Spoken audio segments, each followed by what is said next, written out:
Hi, I'm Lisa from Holistic Health by Lisa Moe, and today I'm going to be showing you what to do when somebody gives you some kefir grains. So this is my kefir from yesterday. So what you do is you just unscrew it, put it into a plastic sieve. Metal sieves have the potential to actually kill the kefir grain, and you want to treat your kefir grains like they're little babies. So you want to treat them really kindly and gently. So you use a plastic sieve. Kmart has these for like $2 and they're absolutely fantastic. So you just tip your kefir into the sieve. There's always going to be a bit at the bottom, and that you just have to spatula out.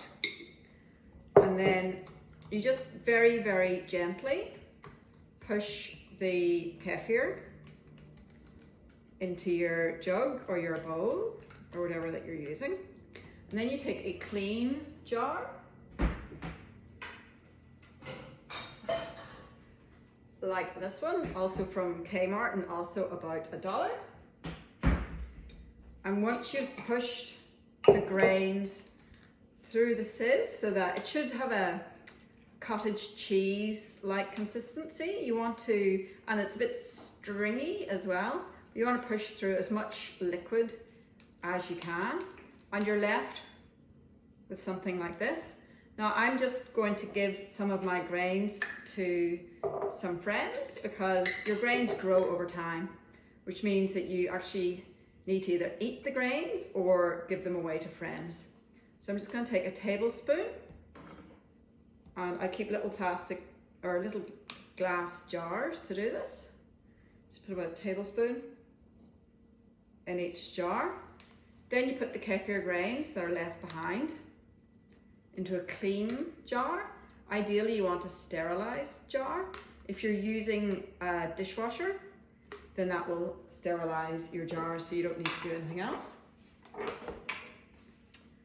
And then once you have your grains in the jar, you take milk, full cream, cow's milk, preferably organic, and you put in milk. The amount of milk that you add depends on the amount of grains that you have, but roughly it's about 1 tablespoon of grains is about 250 mils of milk. And if you're having fermented foods for the first time, you don't want to sit down yourself and drink a cup of kefir. You want to build up very gradually over time, or else you could get some gas, some bloating, some diarrhea even.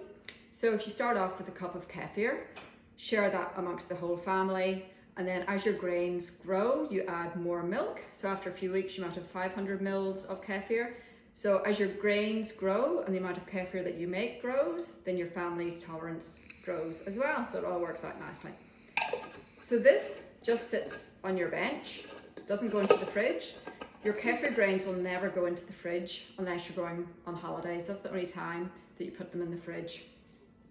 With these ones that we're going to give to our friends, we just put a little bit of milk in them just to feed your little kefir babies until your friends are ready to make their kefir.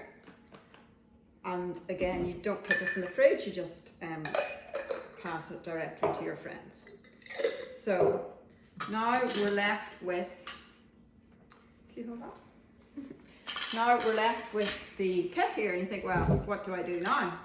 So you get a food processor, does not need to be a Thermomix, and your kefir will look like drinking yogurt, like kind of like a more fluid yogurt.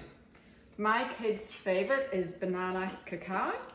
So you put in about 1 banana per child, preferably a very ripe banana.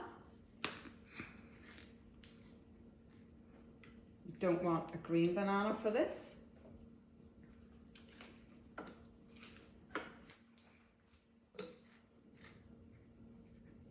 And once you get your bananas in, I add in some cacao nibs.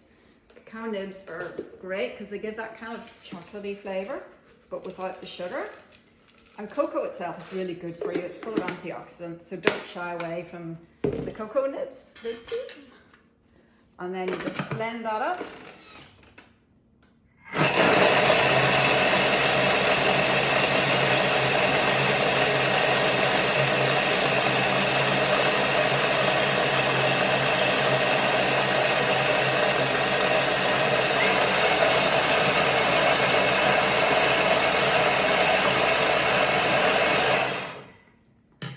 long enough. The cocoa nibs will always be a bit gritty, so it won't be smooth like using cocoa powder. And then that's what you're left with.